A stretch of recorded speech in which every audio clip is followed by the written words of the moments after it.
Resonance के context में एक और बहुत ज़्यादा इम्पोर्टेंट पॉइंट है यार, जो यहाँ पे हम समझने की कोशिश करेंगे। इससे पहले हमने 3 नोट पॉइंट को देखा है, इम्पोर्टेंट पॉइंट को देखा है। ये हमारा चौथा इम्पोर्टेंट पॉइंट है, जो हमें मालूम होना चाहिए ताकि रेजोनेंस कहीं भी हम जब अप्लाई करें in future, in organic reaction mechanism, in carboxylic acid, in carbonyl compound, जो भी हमारे 12th के चैप्टर्स हैं, उसमें जब हम इसको अप्लाई कर रहे हों, तो हमें एक आइडिया हो कि क्या-क्या चीज़ें हैं जो नोट पॉइंट में लिखवाया गया है, क्या-क्या चीज़ें हैं जो हमें एक्स्ट्रा कॉशियस रहना है जिसको लेके, तो उन चीज़ों में से एक चीज़ ये भी है जिसको लेके हमें थोड़ा-सा एक्स्ट्रा केयरफुल रहना पड़ता है, जहाँ पे बात आती है ब्रिज हेड कार्बन की। तो ब्रिज हेड कार्बन पहले होता क्या है, उसको हम समझने की कोशिश करते हैं। तो बेसिक रूप से अगर यहाँ पे या एटम बोल सकते हैं, ब्रिज हेड एटम या कार्बन जो भी बोलो, तो बेसिक रूप से क्या होता है ना कि एक ऐसा स्ट्रक्चर है, देखो ये 3D स्ट्रक्चर है। अब 2D में कैसे ही ड्रॉ करेंगे अपन, तो हमने एक नॉर्मल ये एक प्लेन में ये ड्रॉ कर लिया हेक्सागन टाइप का, और एक जो है वो हमने ऐसे करके ड्रॉ किया है, मतलब ये बाहर निकल रहा है। अगर मैं ऐसे दिखाऊँ तो ये बाहर निकल रहा है आउट ऑफ द प्लेन, ऐसे आ रहा है। तो ये जो है ना एक ब्रिज हेड है, मतलब बेसिक रूप से ये एक ब्रिज टाइप का बना रहा है, एक 3D। ये कैसा फ़ोटो है ये एक 3D फ़ोटो है। ये कैसा है, एक 3 डायमेंशन फ़ोटो है, 3 डायरेक्शन में, 3 डायमेंशन में ये फैला हुआ है। ये 2D नहीं है, मतलब ये समझ लो ये बाहर निकल रहा है, तुम्हारी तरफ निकल रहा है। अब इसको ऐसे इमेजिन करो कि एक काइंड ऑफ नीचे में एक डोली टाइप का है और ऊपर में एक उसका पकड़ने वाला है, हाँ, जिसमें हम फूल वगैरह रखते हैं, ऐसा कुछ करके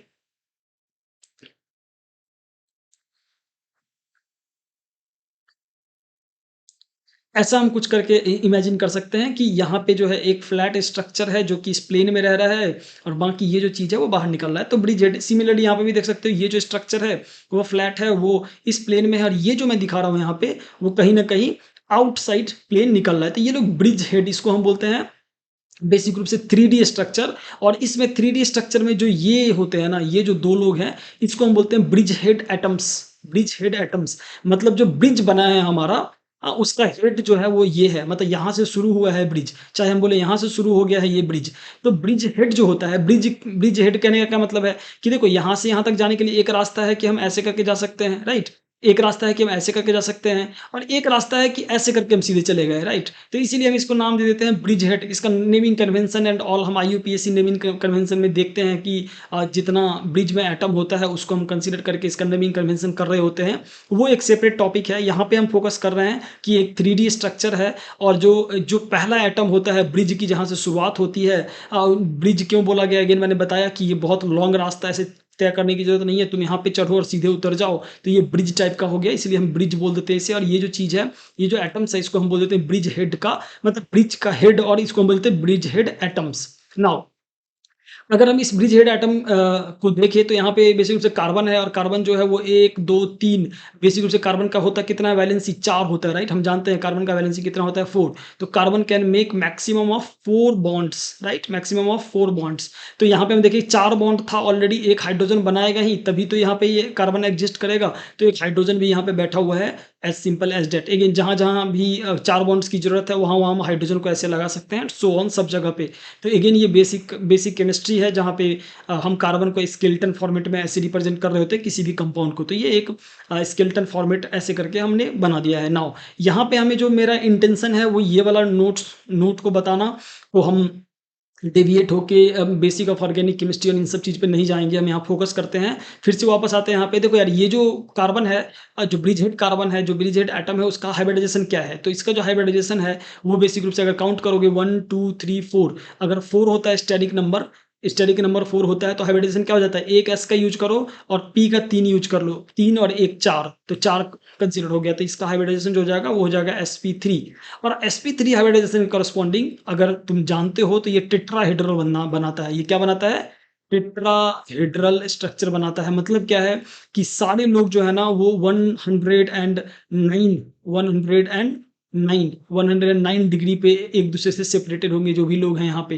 तो ये एक टेट्राहेड्रल बनाता है। टेट्राहेड्रल जो होता है ना वो एक 3D स्ट्रक्चर होता है। कैसा होता है, टेट्राहेड्रल जो होता है वो एक 3D स्ट्रक्चर होता है। तो बेसिक रूप से ये यहाँ टेट्राहेड्रल बना है और एक 3D स्ट्रक्चर बना भी है। हम देखेंगे तो हाइड्रोजन पीछे जा रहा होगा, ये इधर आ रहा है, किधर आ रहा है, एक ऊपर निकल रहा है। तो कुल मिला के यहाँ पे जो स्ट्रक्चर बन के आ रहा है वो टेट्राहेड्रल है, sp3 है। यहाँ भी वही कहानी होगी, ये भी sp3 है, और ये जो है वहाँ पे एक टेट्राहेड्रल ज्योमेट्री, टेट्राहेड्रल शेप बना के यहाँ पे रह रहा होगा ये, राइट। नाउ बेसिक रूप से यहाँ भी वही होगा कि यहाँ पे ये एक टेट्राहेड्रल शेप बनेगा। अगर हम काउंट करें हाइब्रिडाइजेशन तो 1, 2, 3 और 4, राइट? तो 4 है तो ये क्या हो जाएगा sp3। हाइब्रिडाइजेशन में क्या-क्या काउंट होता है? सिग्मा बॉन्ड या लोन पेयर, ये दोनों को हम काउंट करके स्टैटिक नंबर निकालते हैं और जो नंबर आता है उसके कॉरस्पॉन्डिंग हम s और p को असाइन करना शुरू करते हैं। ऐसा हमने ऑलरेडी ऐसे वीडियोज़ हमने बना रखे हैं बहुत पहले इस चैनल के ऊपर, तो वहाँ जाके तुम देख सकते हो, सीख सकते हो हाइब्रिडाइजेशन कैसे निकालते हैं। लेकिन हमने 4 यहाँ पे निकला तो एक एस को दे देंगे, बाकी बचा हुआ 3 पी को मिलेगा।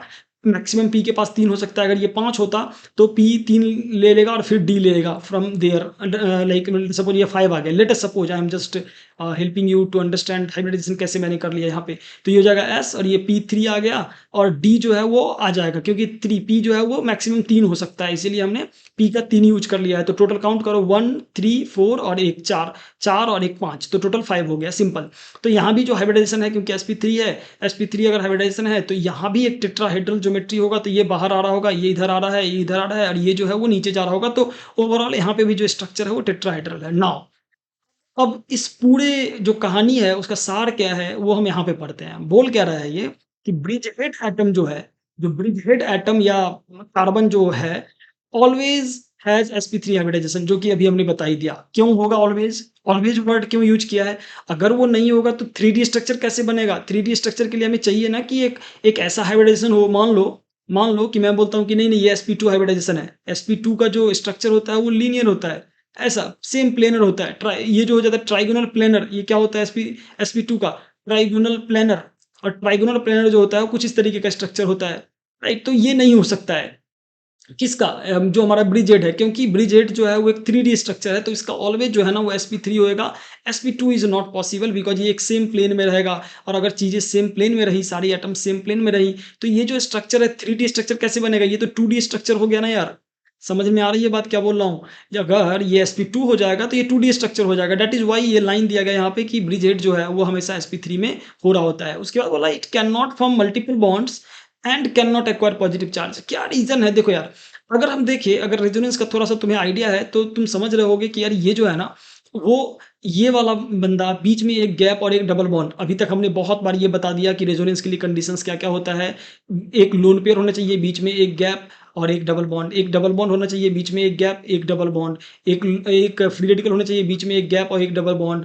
एक पॉजिटिव चार्ज होना चाहिए, बीच में एक गैप और एक डबल बॉन्ड। ये सारे ही कंडीशंस हैं रेजोनेंस के। एक और कंडीशन होता है ऐसा कुछ, एक पॉजिटिव चार्ज और एक एक लोन पेयर या नेगेटिव चार्ज में। यहाँ भी नेगेटिव चार्ज चलेगा।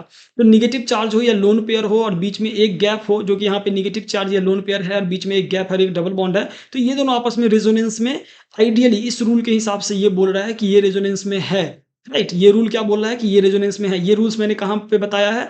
तो अगेन पीछे के लेक्चर्स में हमने इस रूल्स को बड़ा ही डिटेल में बहुत ज़्यादा एक्सप्लेन्ड वे में इस चीज़ को बताया है। तो वहाँ पे जाके और उसको सीख सकते हो, पीछे के लेक्चर्स में जाके देख सकते हो। हाँ, जो ईजी केमिस्ट्री का यूट्यूब पेज है वहाँ पे जाके और रेजोनेंस का पूरे प्लेलिस्ट देख सकते हो। और वहाँ पे हमने बड़ी ही डिटेल में चीज़ों को ब्रेक डाउन करके एक-एक चीज़ों को बहुत डिटेलिंग में बताई है। तो आई विल रिकमेंड यू कि अगर रियली रेजोनेंस समझना चाहते हो, सीखना चाहते हो और अपने all why, what, how, properties and all सारे आंसर्स देखना चाहते हो, करना चाहते हो, दिमाग में क्लैरिटी लाना चाहते हो अबाउट रेजोनेंस, तो go ahead and watch resonance का पूरा playlist from lecture 0 to end. Okay, now coming back to here. तो यहाँ पे हम आते हैं, यहाँ पे हम देख रहे हैं कि ये जो हमारा लोन पेयर है वो इसके साथ रेजोनेंस में होना चाहिए ये वाला रूल के हिसाब से। लेकिन क्या होता है, ये बोल रहा है it can not form multiple bonds. ये जो है ना मल्टीपल बॉन्ड्स नहीं फॉर्म कर सकता, नीदर एक्वायर पॉजिटिव चार्ज। ठीक है, तो ये जो मल्टीपल बॉन्ड क्यों नहीं फॉर्म कर सकता या एक्वायर क्यों नहीं कर सकता पॉजिटिव चार्ज को? देखो यार, जैसे ही ये मल्टीपल बॉन्ड फॉर्म कर लेगा ना, लेट अस सपोज कि ये चीज़ जो है ना, एक बार मान लेते हैं अभी के लिए, ये चीज़ यहाँ चला गया और ये चीज़ यहाँ पे चला गया। रेजोनेंस में है तो हम ऐसे रेजोनेंस करवा सकते हैं, कंजुगेशन में है तो ऐसे रेजोनेंस करवा सकते हैं। इसके लिए क्या हो जाएगा, ये जो बंदा है ना वो एक डबल डबल बॉन्ड ऐसे बन जाएगा, राइट? और जैसे ही ये डबल बॉन्ड बनेगा ना, तो अब अगर हम इसका देखेंगे तो मतलब इसका क्या हो जाएगा, जो लोन पेयर है वो खत्म। जो ये लोन पेयर है वो यहाँ पे आके इन्वॉल्व हो गया, नेगेटिव चार्ज यहाँ पे आके इन्वॉल्व हो गया, यहाँ पे नेगेटिव चार्ज आ जाएगा total. Now in this case जैसे ही यहाँ पे एक डबल बॉन्ड बनेगा, अब इसका हाइब्रिडाइजेशन काउंट करो, क्या हो जाएगा? जो स्टैटिक नंबर काउंट करोगे तो केवल सिग्मा बॉन्ड हमने बोला काउंट करते हैं अपन। लोन पेयर तो ऑलरेडी जा चुका है इसका, तो सिग्मा कितना हो जाएगा? एक यहाँ पे है, एक यहाँ पे, एक यहाँ पे, 3। अगर सिग्मा 3 है इसका मतलब क्या, sp2 और हमने अभी भी बताया कि sp2 के करस्पॉन्डिंग ये तो प्लेनर होना चाहिए, लेकिन है कैसा ये? ये है कैसा? ये तो टेट्राहेड्रल है, और अगर हम एक बॉन्ड बना देंगे तो ये प्लेनर चेंज हो जाएगा। तो दैट इज़ व्हाई, क्योंकि ये 3D है और ये 3D ही रहेगा। ये 3D स्ट्रक्चर है और ये 3D ही रहेगा। इसके लिए ये क्या करता है, ये दोनों आपस में रेजोनेंस में जो कंडीशन है वो फुलफिल करने के बावजूद भी ये रेजोनेंस नहीं करते, यहाँ पे डबल बॉन्ड नहीं बन रहा होता। तो सिंपली अगर मैं बोलूँ, तो जो यहाँ पे एटम है, जो यहाँ पे ऑक्सीजन हमने लिया है, ये इस पे जो लोन पेयर है, वो इसके साथ रेजोनेंस में नहीं है। इसके साथ अगेन मैं रिपीट करता हूँ, भले ही ये रूल फॉलो कर रहा है, लेकिन जो नोट नंबर 4 के हिसाब से हमने देखा और जो सेंस एक डेवलप करी, उसके हिसाब से ये लोग आपस में रेजोनेंस में नहीं है। क्यों नहीं है? मैंने बताया कि अगर ये यहाँ पे चला जाए, फॉर द टाइम बीइंग मान लेते हैं कि यहाँ एक डबल बॉन्ड बन जाता है और ये रेजोनेंस में आ जाता है। इन दैट केस क्या हो जाएगा कि ये जो है वो फ्लैट स्ट्रक्चर हो जाना चाहिए, according to trigonal planar structure हो जाना चाहिए, लेकिन ये स्टिल 3D स्ट्रक्चर है, जो कि पॉसिबल नहीं है। तो either of one thing is wrong, या तो ये 3D स्ट्रक्चर नहीं है, या ये जो है वो डबल बॉन्ड नहीं बना रहा है। तो पहला जो है बात वो सही है कि ये 3D स्ट्रक्चर है, हाँ दैट इज करेक्ट, क्योंकि वो 3D स्ट्रक्चर है, वी नो इट, राइट। लेकिन जो दूसरा बात है कि ये आके यहाँ डबल बॉन्ड बना लेगा, ये चीज गलत है। तो यहाँ पे इफेक्टिव रूप से मैं बोलूंगा कि हमें याद रखना है कि यहाँ पे अगर एक पॉजिटिव चार्ज हो, मतलब बेसिक रूप से मल्टीपल बॉन्ड या पॉजिटिव चार्ज एक्वायर ये नहीं कर सकता। यहाँ पे बेसिक रूप से अगर तुम देखोगे कि ये अपना इलेक्ट्रॉन लूज करके यहाँ पे पॉजिटिव चार्ज भी नहीं बना सकता। सिंपल बात यही है कि ये यहाँ पे आएगा और पॉजिटिव चार्ज यहाँ पे जो है अपना इलेक्ट्रॉन लूज नहीं करेगा। एज सिंपल एज दैट, यहाँ पे डबल बॉन्ड या कभी भी पॉजिटिव चार्ज नहीं बन रहा होगा। तो अगर मैं एक एकदम एकदम शॉर्ट हैंड और एकदम एक लाइन में बोल दूँ, तो बोलूँगा कि यहाँ पे जो लोन पेयर है उसका रेजोनेंस, उसमें रेजोनेंस पॉसिबल नहीं है। It is not possible at all. तो ये जो है, ये सार है पूरे इस नोट पॉइंट का। हमने एकदम डिटेल करके देखा कि क्या है, नहीं है, कैसा स्ट्रक्चर होता है। इसमें से कई सारी चीज़ें हो सकता है जो कि हमें नहीं मालूम हो, जैसे कि हाइब्रिडाइजेशन कैसा हो गया, केमिकल बॉन्डिंग के अंदर पढ़ाया जाएगा। सिंपल अगर ऐसे समझो कि इस हाइब्रिडाइजेशन के करस्पॉन्डिंग sp3 के करस्पॉन्डिंग ये स्ट्रक्चर होता है, जहाँ पे 3 डायमेंशन स्ट्रक्चर होता है, और sp2 के करस्पॉन्डिंग ये प्लेनर हो जाता है। तो कोई चीज़ ऑलरेडी 3D में है, उसको अगर हम एक बॉन्ड चेंज कर दें, उससे वो प्लेनर बन जाएगा। तो ये पॉसिबल नहीं है, राइट? अगर ये पॉसिबल नहीं है, तो हम बोल देंगे कि यहाँ पे रेजोनेंस पॉसिबल नहीं है। तो ये चीज़ जो है ना, ये बहुत इंपॉर्टेंट होएगी गोइंग फॉरवर्ड। बहुत सारा रिएक्शन से जेई पूछ लेता है, नीट पूछ लेता है कि इसमें से कौन-कौन से ऐसे, जैसे यहाँ पे लोन पेयर दे देगा और बोल देगा इनमें से कौन-कौन सा लोन पेयर ऐसा है जो रेजोनेंस में पार्टिसिपेट कर रहा है।